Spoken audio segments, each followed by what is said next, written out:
ओम नमः शिवाय। हर हर महादेव शंभु।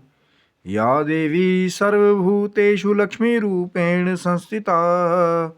नमस्ते नमस्ते नमस्ते नमो नमः। हर हर महादेव। जय माता दी। भगवान शिव की, माँ जगदम्बा की असीम कृपा से रहस्यपूर्ण चर्चा की। हमारी लक्ष्मी को किसी ने बांध लिया है, प्रश्न आया, और आज जरूर इसके बारे में जो रहस्यपूर्ण चर्चा है वो भी करेंगे, और जो उपाय है वो भी वीडियो के अंत में मैं आपको ज़रूर देकर जाने की कोशिश करूंगा, ताकि वो उपाय आप करें तो ये जो प्रश्न आया है कि हमारी लक्ष्मी को किसी ने बांध लिया, हमारी घर की कमाई को बांध लिया, तो उसका उपाय भी जो है वीडियो के अंत में। शिव शक्तोम चैनल पे आप लोग का हार्दिक स्वागत है, और चैनल पे नए हैं तो विनम्रता से निवेदन करूंगा कि चैनल को सब्सक्राइब कर लें, ताकि हमारे द्वारा बनाई हुई कोई भी वीडियो, जो नित्य हमारी कोशिश रहती है, कोई ना कोई ज्ञान की चर्चा, कोई रहस्यपूर्ण चर्चा, साधनाओं का कुछ कम ज़्यादा एक्सपीरियंस आपके साथ शेयर किया जाए। और जब आपका प्रेम मिलता है तो फिर और ऊर्जा मिल जाती है कि और ढेर सारा रहस्य और कुछ प्रश्नों के उत्तर, जैसे कि ये प्रश्न आया था कि हमारी कमाई को किसी ने बांध लिया या हमारी लक्ष्मी को किसी ने बांध लिया। लेकिन एक बार ध्यान से ये सोचिए कि क्या ये मुमकिन है कि किसी की कमाई को बांध लिया जाए? या कुछ लोग जो हैं इससे थोड़ा सा ज़्यादा क्यों भयभीत होते हैं? क्योंकि पॉडकास्ट पे कई बार या कुछ सोशल मीडिया प्लेटफॉर्म पे कुछ दूसरी क्रिया बताने वाले कि जी शमशान भूमि में गए, वहाँ पे कोई जिंदा उल्लू को लिया, उसके जो है मुंह में जो है उन्हीं से पैसा लिया जिनका किलियत करना था, फिर उसको शमशान भूमि में जा कर के आपने ऐसी जगह दफन कर दिया कि फिर जी जब तक वो नहीं निकलेगा तब तक उसकी कमाई जो है वो बंधी रहेगी। तो ऐसा जब ज्ञान बहुत सारे महानुभाव आकर के देते हैं, विदाउट ये सोचते हुए कि इसका प्रभाव जो है, मैं बिल्कुल आपकी बात से सहमत हूँ, ऐसी बहुत सारी अभिचार कर्म की गतिविधियाँ हैं जहाँ अपने मतलब के लिए लोग पद्धति में भी कई बार बदल करते हैं कि दूसरे की कमाई को बांध देना। अब ये जो ज्ञान है कि कैसे महालक्ष्मी की कृपा को स्थायी रूप से प्राप्त किया जाए, वो भी है। लेकिन लक्ष्मी का जो आपकी घर की बरकत है वो क्यों नहीं हो रही, उसका स्थायी कारण क्या है? ज़रूरी नहीं है हर जगह वही उल्लू वाला तंत्र जो है वो काम करता है कि किसी ने जी जिंदा उल्लू पकड़ करके उसके साथ कुछ गलत गतिविधि करके जो है उसको शमशान भूमि में जो है वो दफन कर दिया, अब आपकी लक्ष्मी कभी खुलेगी ही नहीं। या कईयों ने तो कह दिया कि वो तो सदियों सदियों के लिए उसका घर ही दरिद्र हो गया। लेकिन हम लोग कई बार ये देखना भूल जाते हैं कि हो सकता है कि आपकी जो जन्म कुंडली है, अब है नहीं है बनी, तो वो जब जन्म ले लिया आपने तो वो परमपिता परमेश्वर के जो है प्रारूप में आपका सब चिट्ठा होता है। तो कहीं अगर कुंडली में शुक्र देवता अस्त हो रहे हों, क्योंकि दाम्पत्य जीवन का सबसे बड़ा प्रतिनिधित्व जो है वो शुक्र देवता करते हैं, शुक्र ग्रह करते हैं कुंडली में। और इसीलिए कहा जाता है कि विवाह करना है तो शुक्र अस्त ना हो गोचर में भी, तभी जो है जो बहुत पुरानी एक कहावत है ना कि तारा डूबा है तो फिर शादी नहीं करनी, वो इसलिए करते थे ताकि शुक्र का पूरा पूरा फल आपको मिले। लेकिन अब जन्म कुंडली में अगर सूर्य जो है वो अस्त कर रहा हो कहीं शुक्र को, और या 0 डिग्री होकर के निर्बल होकर के शुक्र अब योग कारक भी है, वहाँ बल नहीं है, तो फिर वो अगर अपना पूरा फल देने में समर्थ नहीं होंगे। पहला ये कारण भी चेक करना बहुत ज़रूरी है कि डायरेक्ट किसी भी तांत्रिक के द्वार पे जाने से पहले यदि आपके पास आपकी जो समय सारणी है जन्म की तिथि की, तो पहले वहाँ चेक करना चाहिए कहीं शुक्र देवता की प्लेसमेंट जो है कुंडली में कहीं ना कहीं ख़राब तो नहीं है, कि 2-4 वैदिक उपाय करने से जो सही हो जाए। अब चले गए किसी दूसरे आदमी के पास में कि जी महाराज जी हमें तो ऐसा लगता है कि हमारी कमाई किसी ने बांध दी, या किसी उल्टे सीधे आदमी ने कोई पुट्ठी सीधी धमकी आपको दे दी, मैं तेरा ये कर दूंगा वो कर दूंगा, वही माइंड में चल रहा है, हाँ फलाने आदमी ने मुझे बोला था, अब हो रहा है वैसा। और 2-4 रिश्तेदार और महान जो हैं वो आपके घर में आकर के बैठ जाएं कि हाँ लग रहा है तेरे घर में तू तो डूब रहा है या डूब रही है, वो लोग इसमें और जो है साइकोलॉजिकली आपकी कमाई को बांधने का काम करते हैं। क्योंकि हम लोग मेहनत नहीं करना चाहते। क्यों कहते हैं बड़े बूढ़े कि घर में 6 महीने 1 साल में एक बार बहाने से ही हवन पूजन देव पूजन जैसे मांगलिक कार्य जो है निरंतर होते रहें, ताकि सकारात्मक ऊर्जाएं जो है अध्यात्म की वो उस घर में बनी रहें। अब वहाँ पे साफ सफाई ना हो, कभी भी आप बाहर का कुछ भी खा ले रहे हैं, कभी भी आप जो है अपने हिसाब से ही चीज़ों को तोड़ मरोड़ रहे हैं, और ना ही वहाँ पे पूजा पाठ हो रहा है। क्योंकि हवन जो है जब हम पवित्र सामग्रियों के द्वारा करते हैं तब नकारात्मक ऊर्जाएं जो हैं वो दूर हो जाती हैं। क्यों बताते थे पहले के बड़े बूढ़े कि गाय के गोबर का उपला लो, फिर उसके ऊपर थोड़ा सा लौंग जलाया, या उसी के ऊपर जो है आपने कपूर जलाया, फिर सारे घर में घुमाया। या अगर कपूर लौंग ना भी हो, वो जो गोबर का उपला है थोड़ा सा अगर उसको जला करके सारे घर में, पहले बुजुर्ग बताते थे कि नकारात्मक ऊर्जाएं वहाँ पे ना रहें। लेकिन अब यहाँ पे हम सब कुछ खा ले रहे हैं, पूजा पाठ वैदिक पद्धति को मान ही रहे हैं, बस डायरेक्ट जा रहे हैं तांत्रिकों के पास में कि हाँ ये महाराज तो बहुत चमत्कारी हैं। ये तो मैंने 2 घंटे इनका पॉडकास्ट में शो देखा कि ये तो जो है किसी की भी कमाई कभी भी बांध दें, कभी भी किसी का स्तंभन कर दें, उच्चाटन कर दें, और हो सकता है ये हमारा भी इलाज कर दें कि जो हमारी कमाई किसी ने बांध दी है रस्सी लेकर के, उसको कोई खोल दे। लेकिन यहाँ पे जो पहले स्टेप्स थे, ये चीज़ें तब होनी चाहिए जब लगता है कि आप पूजा पाठ भी बहुत कर रहे हैं, श्रम कर रहे हैं, फिर भी अगर आपको पॉजिटिव रिजल्ट ना मिले, घर में ग्रह क्लेश जो है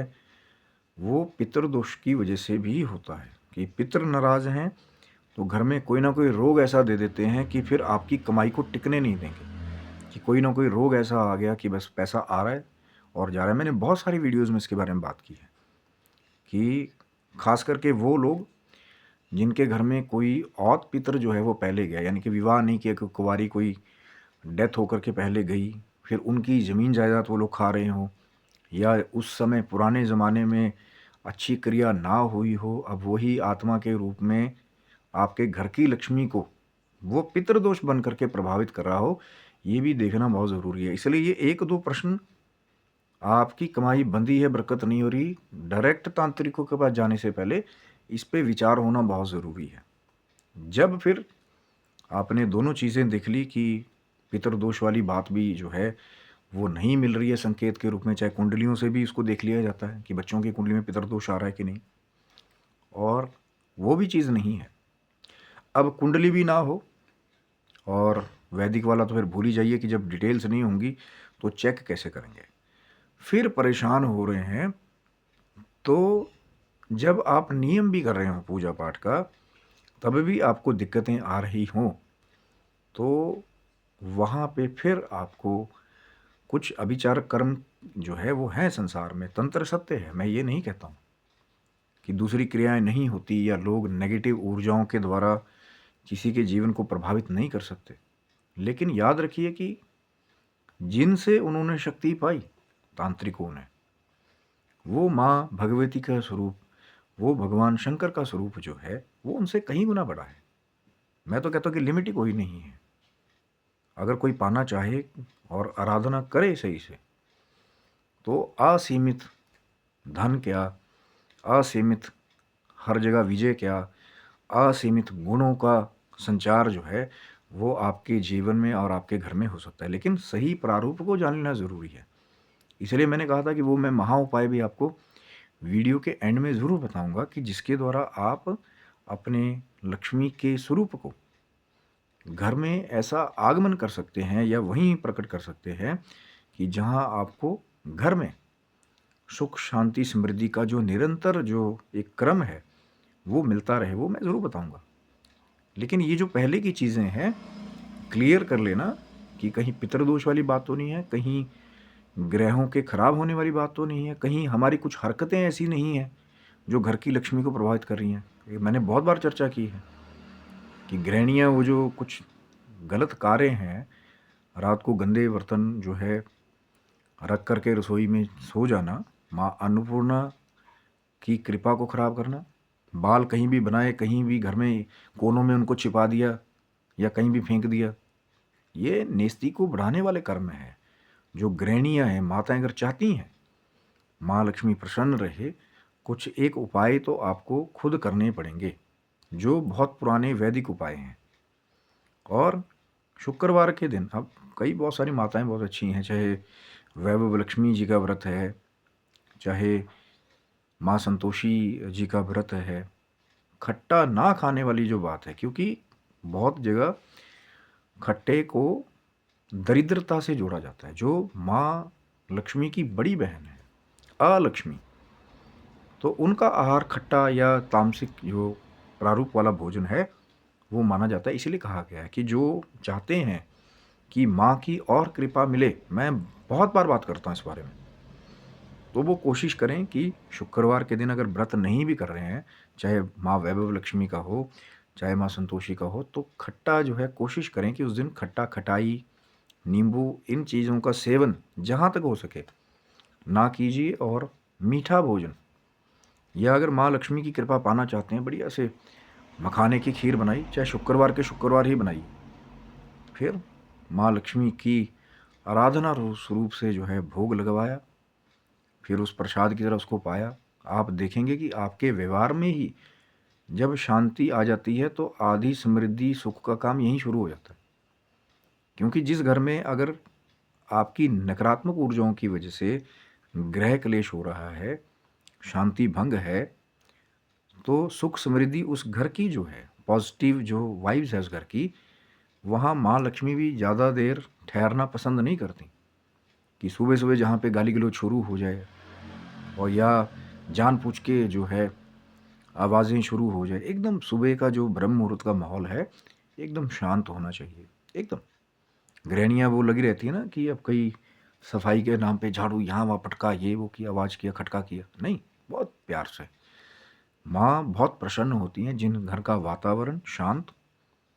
और बिल्कुल शांति से परिपूर्ण होता है। तो महालक्ष्मी जी का जो स्वरूप है उस घर में लंबे काल तक ठहरना पसंद करता है। स्थाई वाला उपाय भी मैंने आपको बहुत बार बताया है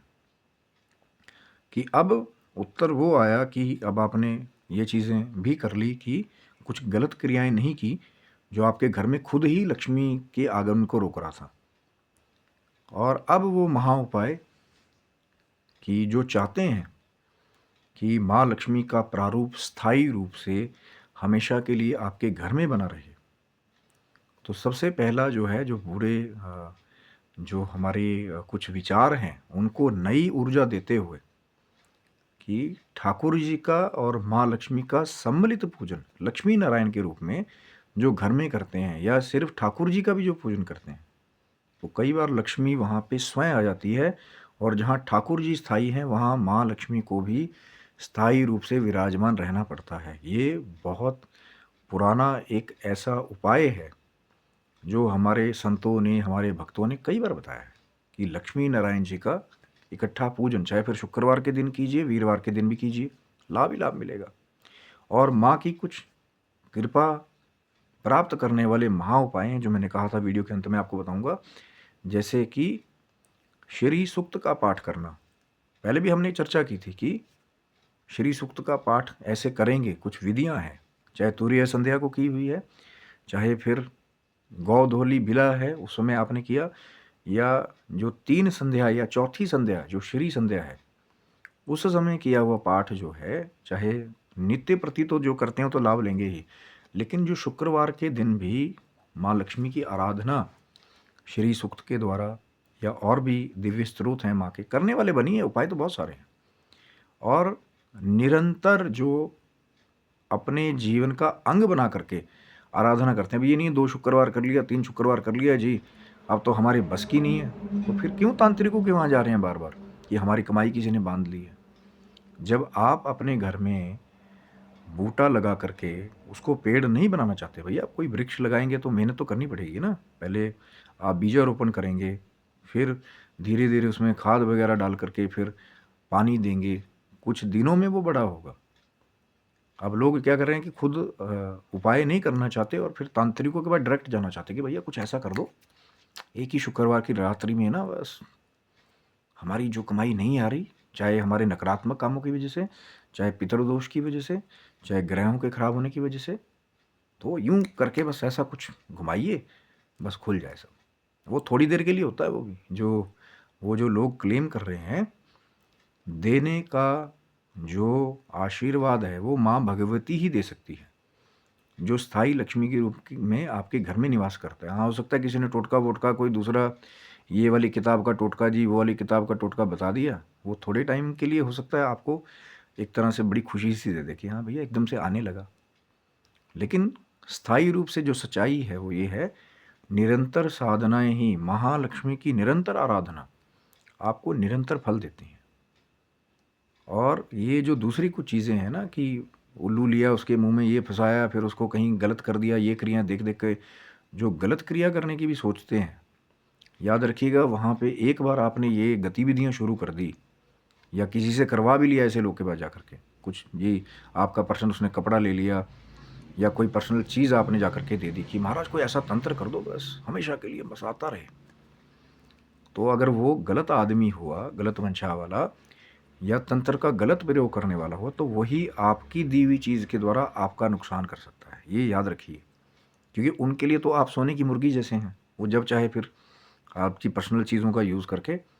आपको ऐसे लंबे जाल में फंसा देंगे। तंत्र के नाम पे लोग कई बार अपना सब कुछ बर्बाद कर देते हैं, समय, पैसा। और कुछ नकली लोग हैं जो अपने आप को हमने ये वाली सिद्धि कर ली, हमने वो वाली सिद्धि कर ली, क्या क्या क्या लोगों को गलत रूप से अट्रैक्ट करते हैं और वहाँ मिलेगा कुछ नहीं। लेकिन अगर आप चाहते हैं कि निरंतर आपके घर में बरकत बनी रहे, लक्ष्मी माँ का आगमन जो है वो खुले रूप से आपको मिलता रहे, तो श्री सूक्त जैसे दिव्य जो वेदों से पाठ आए हुए हैं, अब मैं फिर उसमें नहीं जाऊंगा कि भैया कहाँ से आपको मिला, आपने गुरु दीक्षा ली नहीं ली, कोई बच्चा है वो भूखा है, वो तो माँ भगवती है, सब कुछ जानती हैं। नहीं गुरु है, मैंने हमेशा बोला है कि जो ये भी क्लेम करते हैं कि देहधारी गुरु होना चाहिए, भगवान भोलेनाथ देवादिदेव महादेव आज भी दिव्य देह धारण करके कैलाश पे विराजमान है। अगर उनको प्रार्थना करके, उनका संरक्षण लेकर के आप क्रियाएं शुरू करते हैं, माँ भगवती की आराधना करते हैं, श्री सूक्त जैसे जो दिव्य पाठ हैं उनका निरंतर, चाहे फिर शुक्रवार के शुक्रवार ही आप जो है पाठ करते हैं, जो तो रेगुलर करने वाले हैं नित्य प्रति, वो तो कहने ही क्या, फिर तो जो रोज़ माँ का स्मरण कर रहे हैं, माँ की आराधना कर रहे हैं, तो माँ की कृपा रोज़ क्यों ना हो। और एक जगह वो दूसरे लोग हैं कि हम ये बांध देंगे वो बांध देंगे। याद रखिएगा जब माँ भगवती ये जो भ्रम के जो कुछ जंजीरें हैं ना, इसको तोड़ने पे आती हैं,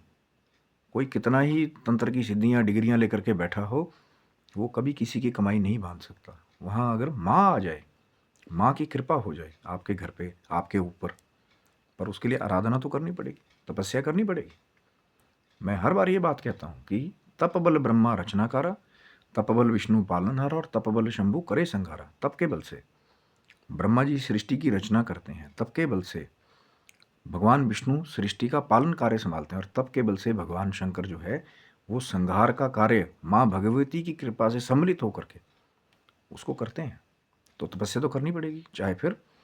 शुक्रवार के शुक्रवार श्री सूक्त का पाठ हो, नित्य करेंगे फिर तो, मैंने एक वीडियो पहले भी डाला था, नित्य श्री सूक्त का पाठ करेंगे तो फिर ये होगा, वो भी आप जा करके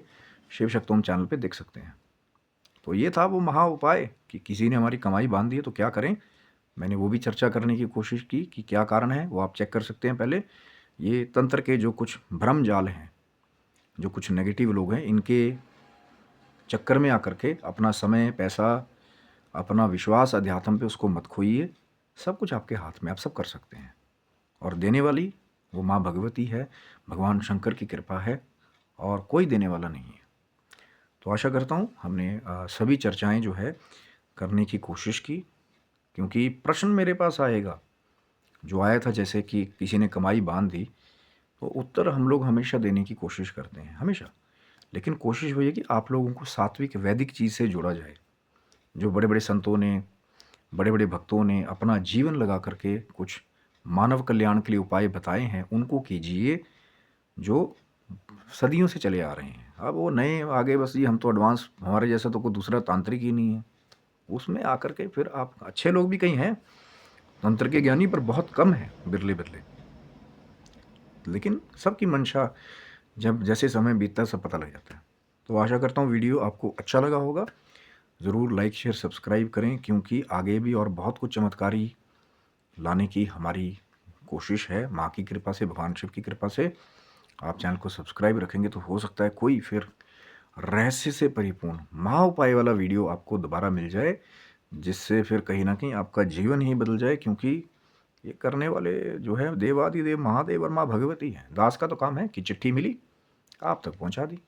तो स्वस्थ मस्त रहिए, भगवान शिव की माँ जगदम्बा की कृपा बने। तब तक के लिए हर हर महादेव शंभु। जय माता दी।